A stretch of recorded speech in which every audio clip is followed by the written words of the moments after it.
Hello, c'est HR, votre chroniqueur. Alors ça y est, j'ai vu le final de la série Cobra Kai. Forcément, il faut que je vous en parle. Mais avant cela, n'oubliez pas, si vous n'êtes pas abonné, pensez à le faire. N'oubliez pas de lâcher le petit pouce. Et surtout, pensez à mettre tout simplement ce que vous avez pensé de cette série Cobra Kai en commentaire. Let's go!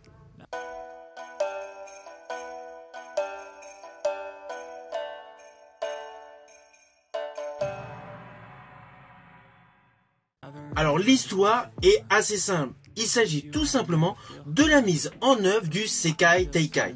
Alors oui, il avait été stoppé à Barcelone à cause du décès d'un participant. Eh bien sachez que cette troisième partie de la saison 6 nous présente justement la reprise de ce tournoi.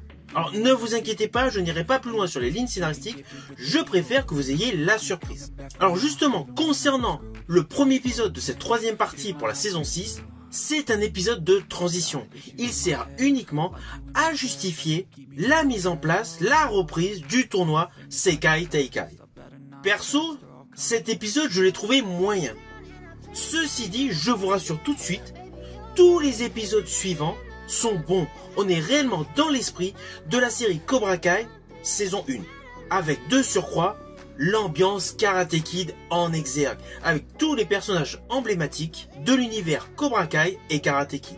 Alors en ce qui me concerne, j'ai particulièrement aimé un épisode où nous découvrons dans le jardin de Daniel LaRusso le retour d'un personnage emblématique. Il s'agit d'une vision, mais ce passage, je l'ai trouvé extrêmement bien.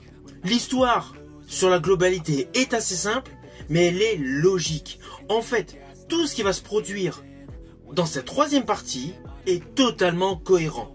Et je rajouterai que sous couvert de scènes de combat, il y a beaucoup plus d'émotions dans les derniers épisodes. Alors d'ailleurs, pour la petite histoire, je vous invite à bien faire attention à ce que dit une femme qui tire les cartes, plus précisément un jeu de tarot. C'est assez fugace, cela se déroule dans un pique-nique, mais in fine, vous allez vous apercevoir que ces prédictions se déroulent réellement. C'était pour la petite histoire.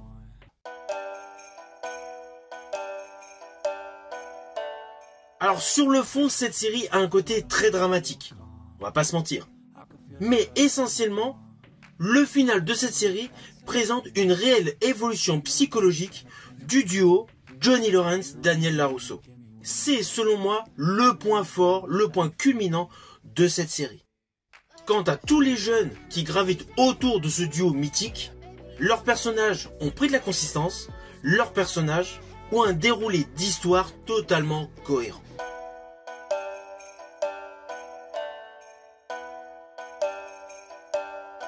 Alors au final, naturellement, c'est une série que je vous invite à découvrir sur Netflix. C'est une bonne série et le final est un réel final. On sait qu'il va y avoir le film Karate Kids Légende avec Ralph Macchio, mais au vu de ce final de série de Cobra Kai, on s'aperçoit aisément que le film sera totalement indépendant. Et je rajouterai que perso, j'ai vraiment apprécié cette série et ce final. Je vous dis à bientôt pour une prochaine vidéo.